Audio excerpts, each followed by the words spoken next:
जय हिंद दोस्तों। केंद्रीय कर्मी, पेंशनर्स और सैनिक खबरों में सबसे पहले बात करेंगे।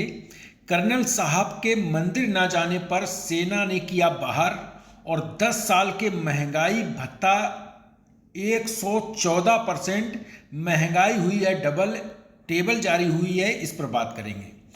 8 सीपीसी में फिटमेंट फैक्टर 3.0, रेलवे परिसंघ का एक लेटर जारी हुआ है, इस पर बात करेंगे। पेंशन पर कोर्ट का एक शानदार फैसला आया है। 50% फैमिली पेंशन नहीं मिलेगी, इस पर बड़ी अपडेट है। Job for ex serviceman JCOR के लिए जबरदस्त मौका है, इस पर बात करेंगे।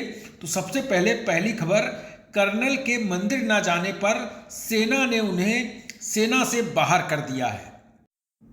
ये जो खबर आई है, सेना ने अनुपयुक्त गुरुद्वारे में प्रवेश न करने पर एक ईसाई अधिकारी जो कि लेफ्टिनेंट कर्नल थे को अदालत ने भी फटकार लगाई है। पहले सेना ने इनको बाहर कर दिया था। क्यों बाहर किया था? तो इसमें जो उन्होंने मंदिर परेड होती है सेना में, सभी धर्मों के लिए एक सर्वधर्म स्थल होता है, उसमें मंदिर परेड होती है।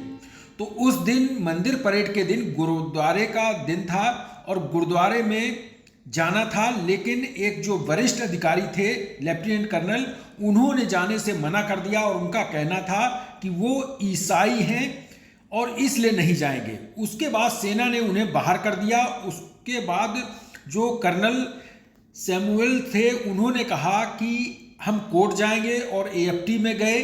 AFT से भी उनको वहाँ से वही फैसला आया और इसके बाद वो सुप्रीम कोर्ट, सर्वोच्च न्यायालय में मंगलवार को एक ईसाई सैन्य अधिकारी की आलोचना की, जिसे गुरुद्वारे में पूजा करने के लिए प्रवेश करने से मना करने पर बर्खास्त कर दिया गया था।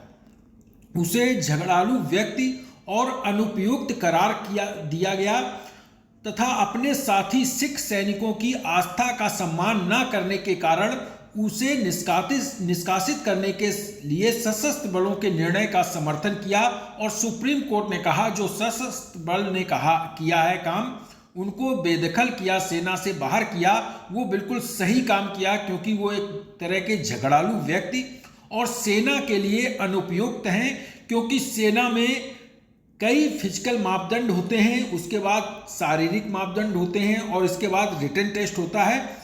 और सेना में रहने के लिए ये भी एक मापदंड है, आपका धार्मिक एजेंडा नहीं चलेगा। आपको कोई भी परेड होगी उस परेड में शामिल होना होगा। और इसी तरह से एक मंदिर परेड भी होती है जिसमें अलग अलग टर्न होते हैं, जैसे कभी गुरुद्वारे का टर्न होता है तो कभी मंदिर का और कभी मस्जिद का, कभी गिरजाघर का। तो उसमें सभी को जाना होता है, कोई मना नहीं कर सकता। लेकिन ये जो अधिकारी थे, क्रिश्चियन थे, इन्होंने कहा कि हमारी जो पूजा पद्धति अलग है, हम उसमें नहीं जा सकते हैं। उसके बाद सेना ने काफ़ी समझाने के बाद भी वो नहीं माने और सेना ने उन्हें बर्खास्त कर दिया। जब वो सुप्रीम कोर्ट गए और सुप्रीम कोर्ट ने भी उनको फटकार लगाई और कहा कि आप सेना के लिए अनुपयुक्त हैं, आप झगड़ालू व्यक्ति हैं। एक दूसरी बड़ी खबर है, 8वें वेतन आयोग को लेकर महंगाई डबल हो गई है, लेकिन आपका जो DA है वो काफ़ी कम है। एक आंकड़ा जारी हुआ है, 8 पे कमीशन 8वें वेतन आयोग की तरफ से ये जारी किया गया है। इसमें कहा गया है कि 10 साल में जो महंगाई है, बेसिक और DA वो 38,720 हो जाती अगर DA सही से रिवीजन किया जाता। 10 साल की सेवा के बाद भी वेतन वृद्धि धीमी बनी हुई है। कर्मचारियों को उचित वेतन मिलना चाहिए। बढ़ती जीवन यापन की लागत के अनुरूप उनका 8वां वेतन आयोग में इसे संशोधित किया जाना चाहिए, क्योंकि बेसिक जो है वो DA उसमें सही से नहीं फिट बैठ रहा है। क्योंकि ये जो आंकड़े आए हैं 10 साल के आंकड़े हैं, जो महंगाई बढ़ी है। महंगाई के आप आंकड़े देख सकते हैं, ये 2016 से और 2026 तक के आंकड़े हैं, जिसमें कि अगर इस आंकड़े के हिसाब से महंगाई दर देखी जाए तो एक कर्मचारी की जो बेसिक है वो 38,720 रुपये होनी चाहिए। DA इतना इसमें मिलना चाहिए, जो कि 18,000 से 38,720 रुपये बेसिक होनी चाहिए, टोटल पे होनी चाहिए, क्योंकि DA भी उसमें इंक्लूड है। लेकिन आपको पता है DA 58% अभी तक हुआ है और अगर 2026 की माने जनवरी से तो वो 60% हो पाएगा। उस हिसाब से डीए की बढ़ोतरी नहीं हुई है। और इसका जो आंकड़ा दिया गया है ये सेंट्रल गवर्नमेंट के एमटीएस लेवल 1 के कर्मचारी की जो सैलरी ग्रोथ है उसको दर्शाया गया है कि सैलरी ग्रोथ जो होनी चाहिए वो 38,720 हो जानी चाहिए, जिसकी 18,000 बेसिक है। लेकिन ऐसा नहीं हुआ क्योंकि डीए बहुत धीमी गति से बढ़ा है, जिसकी वजह से ऐसा हुआ है। तो ये कर्मचारियों ने इसकी मांग की है और 8वें वेतन आयोग की तरफ से एक एक्स पर भी इसका पोस्ट किया गया है, जिसको आप देख सकते हैं। एक और दूसरी बड़ी खबर है, railway senior citizen welfare society RSCWS की तरफ से एक लेटर जारी किया गया है और इस लेटर में कहा गया है, ये ऑनरेबल फाइनेंस मिनिस्टर यानी कि सीतारमण जी को ये लेटर दिया गया है और इसमें कहा गया है जो पेंशनर्स हैं उनको भी 8th पे कमीशन का बेनिफिट दिया जाना चाहिए, गजट नोटिफिकेशन में बदलाव करने चाहिए। इसके लिए कहा गया है कि जो 8वें वेतन आयोग है उसमें 7वें वेतन आयोग की तरह टीओआर जो है उसमें बदलाव किया गया है। वो टीओआर जैसा 7वें वेतन आयोग में था वैसा टीओआर नहीं है। इसमें पेंशन भोगियों का कहीं जिक्र नहीं किया गया है, इसलिए इसमें बदलाव करने की मांग की गई है। और इसमें कहा गया है कि 8वें वेतन आयोग में जो दिक्कतें आ रही हैं, कई लोग इसमें सवाल खड़े कर रहे हैं, वो 7th पे कमीशन की तरह जो टीओआर है उस तरह नहीं है, इसमें बदलाव करने चाहिए। साथ में इसमें एक टेबल जारी हुई है और उस टेबल को कहा गया है कि कैसे 7वें वेतन आयोग में किन किन बातों को रखा गया था। 6 पे कमीशन में आप देख सकते हैं 1 जनवरी 2006 से प्रभावी था, ये लिखा गया था टीओआर में।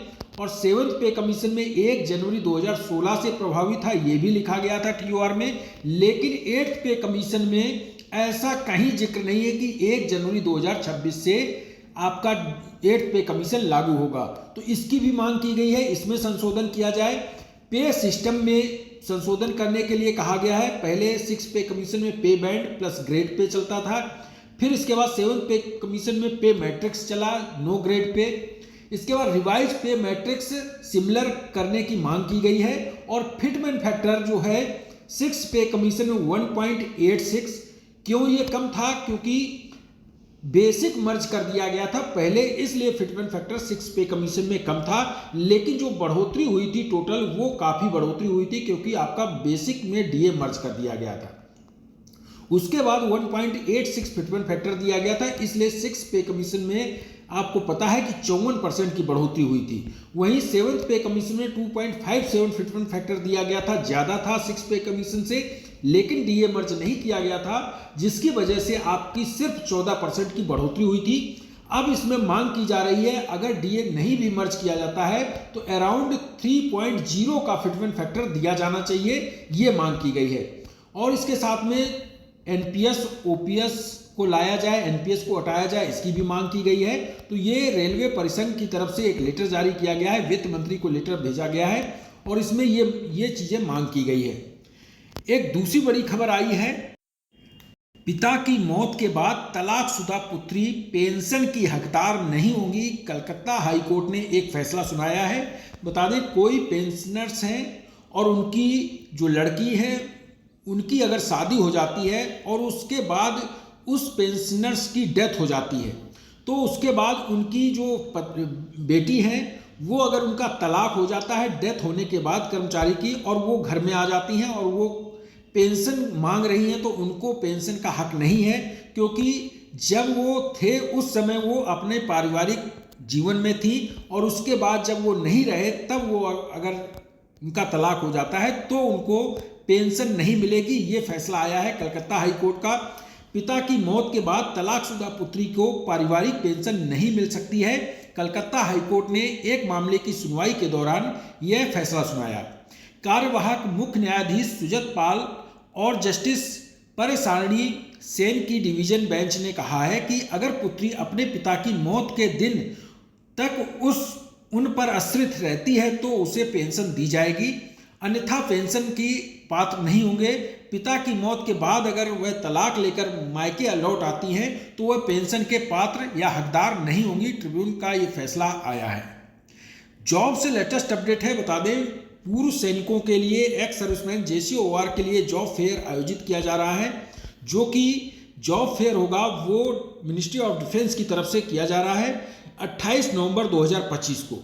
ये है station sports ground air force station Secunderabad में आयोजित किया जा रहा है तेलंगाना में। जो भी जाना चाहें एक्स सर्विसमैन आई कार्ड की 5 कॉपी और बायोडाटा की 5 कॉपी लेकर आप जा सकते हैं। उससे पहले आपको डीजीआर में अपना रजिस्ट्रेशन कराना होगा। डीजीआर की वेबसाइट में जाकर रजिस्ट्रेशन कर सकते हैं। ये थी जानकारी, इस वीडियो में इतना ही। थैंक यू, जय हिंद।